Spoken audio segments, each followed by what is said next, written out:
wanted to talk a little bit about bridge pose. So, and how I approach it.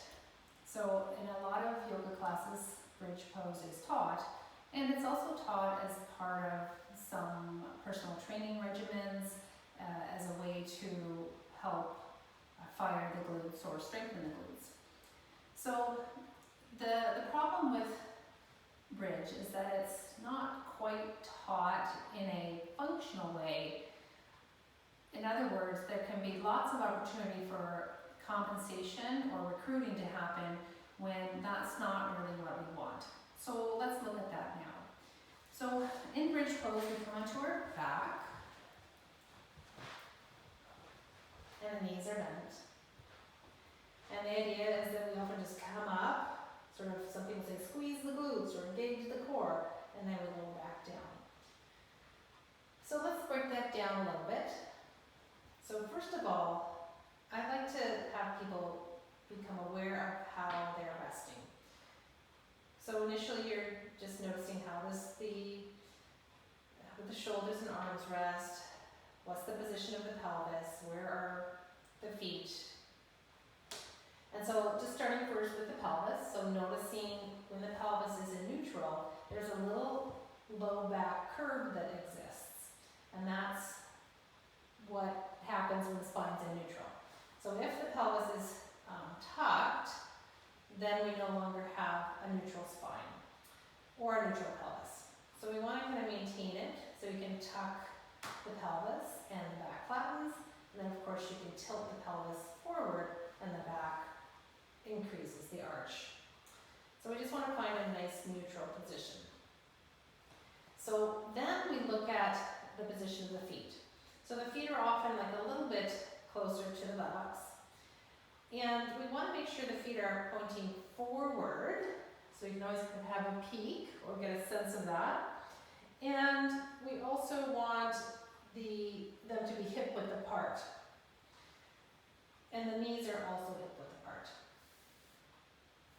And when we rise up and down in our bridge, we'd like to keep the movement at the hip, knee, and ankle joint moving in the same plane, sort of in this plane, not out to the sides and back in, right? So when we come up, so we come up into our bridge, we want to ensure that the knees don't flare. This is something I see a lot as we come up. So what that means is that there's an inability, there's a tightness likely in the hip flexor area, and so the knees, when they move out, that allows us to come up higher. But that is a compensation, and it doesn't help to improve the function of your hips. So we would come up only as far as the knees don't flare, and then we come back down. So the other piece of that is the torso.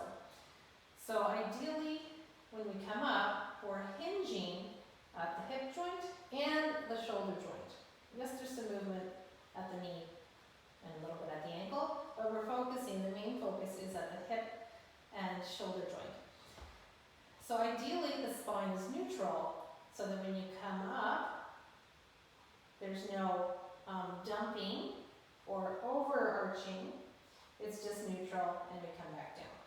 So in other words, you can think of your spine as being like there's a stiff rod in your spine, and it is not able to move.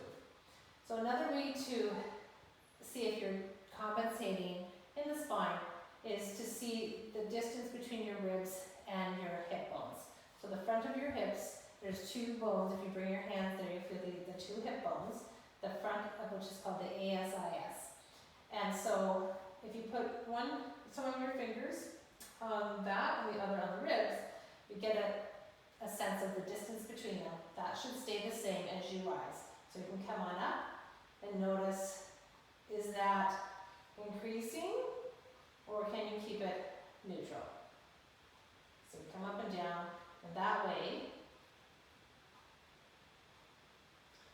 so this whole rib cage is lifting off the floor relative to the arms going in the floor. Okay? Good. And so the feet. Sometimes people push into the feet. So So there's no need to do that. Right now, when we're lying like this, we can feel the foot against the surface of the mat. When we bring the hips up, there's an increase in load on the feet because the hips are no longer on the ground. But it's not really a pushing. So what we do want to feel is, yes, the glutes are working. And yes, we're extending, there's extension at the hips. Okay? Good. The other thing that's sometimes cute is about the core. Engage the core. So there's no need for the core. The core is not really used in this pose. It's mostly the glutes and the back. So what to kind of practice making sure you're not overly gripping in the core area is to come on up and then stay here and just take a deep breath where you're letting the belly expand and relax. And then just exhale, let that go. So again, that can be a compensation where we want to cultivate the movement here in the glutes and a bit of the back and not in the belly. So we don't want any holding or tension there. So you can just breathe here, in and out, and then slowly lower down. That's the other thing I like to do, is do it slow, because then you can be more mindful of any compensatory patterns that may be happening. So again, I like to inhale when I come up. That encourages the belly to relax. Exhale, hold here, and then maybe inhale, and then exhale, slowly lower down. Okay, so that's the basic principle. You can, as you add things, so sometimes we come up and we add a leg extension. So, right, so what you want to do then is make sure there's no tilting of the pelvis. As you do that, you're trying to keep, the left glutes are going to be working more to extend the right leg. Again, breathe into that. Bring the foot down, and come on down. The other thing that you can do is add the arms. So you can come up, nice and easy, and then the arms might come up overhead. I like to take a breath here, making sure your chin is not collapsing and crunching towards the chest. So a gentle press of the head back just to keep your neck neutral. And breathing into that space that should exist there because the belly is free to breathe into. Okay, and then you can lower the hips as you lower the arms back.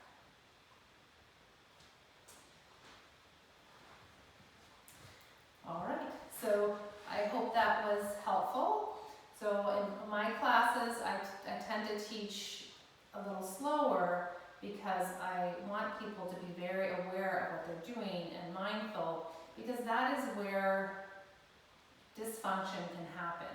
When we have dysfunction or compensation, then the body is not able to function optimally, and as a result, we have tension and pain start to come up. So working in a range where there's less compensatory patterns means that your function can actually improve more quickly than if you just blasted through it.